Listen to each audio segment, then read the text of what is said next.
Hajar Salam Hari Mana. Saya membuat bisnes ini bersama suami lah.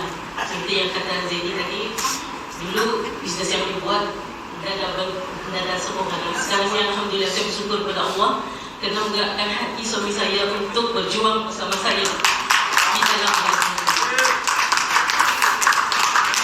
Kemudiannya saya membuat live YouTube ini makan. Sebenarnya saya mencari produk yang untuk kesihatan saya sebab saya ada mengidap 3 serangkai, kencing manis, tinggi darah dan kolesterol.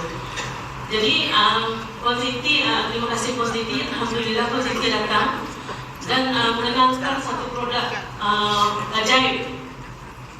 Jadi saya makan mungkin dalam 3 bulan. Saya tidak share semua orang benda ni sebab saya mau percaya diri saya sendiri dulu. Percaya diri sendiri itu penting supaya kita senang bercakap sebab kita tidak mau bercakap bohong sama orang. Bagus ni produk ni tapi jadi bukan jadi cuba. Tidak akan mendatangkan hasil lah. Jadi selama 3 bulan saya makan sebab betul tidak ada review ada 3 bulan kan. Saya 3 bulan sekali review dengan doktor. Jadi masa tu result menunjukkan bahawa kolesterol saya normal. Alhamdulillah. Jadi gula dalam gula tu pun turun. Saya mendapat selalunya 17, 18 macam tu kan. Jadi turun pada 7. Alhamdulillah. Alhamdulillah. Jadi saya rasa produk ni kan, kalau saya tidak kongsikan sama bis kita yang sama orang ramai kan, saya rasa bersalah, saya rasa berdosa. Sebab saya ingin melihat petani sihat pak.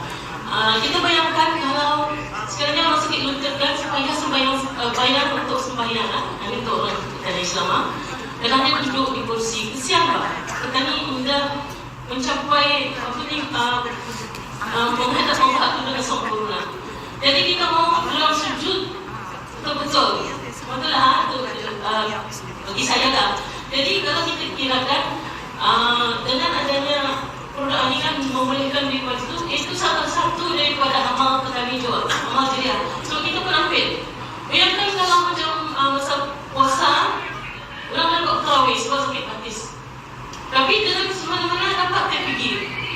Jadi yang dalam tu dengan kata sembahyang tu pun kita dapat 2 amal ibadah tu kan. Alhamdulillah, itulah kenapa saya mau mengusikan produk ni. Setelah tu bisa saya dengar.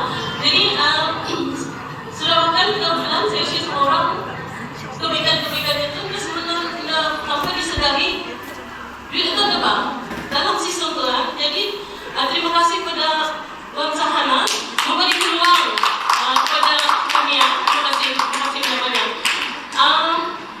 Masa 3 bulan makan itu pun duit ada masuk pak.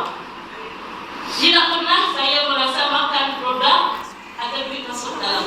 Masya Allah. Tidak betul sekali 3 bulan itu ada masuk. Jadi kita tidaklah kita sharing semua orang tu dengan banyak kan.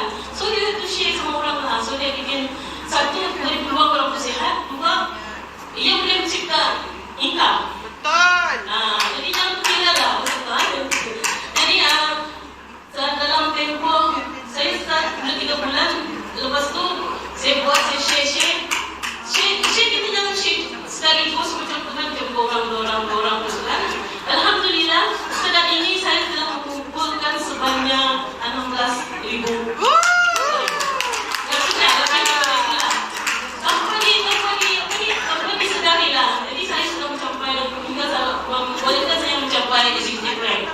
Alhamdulillah. Tahniah.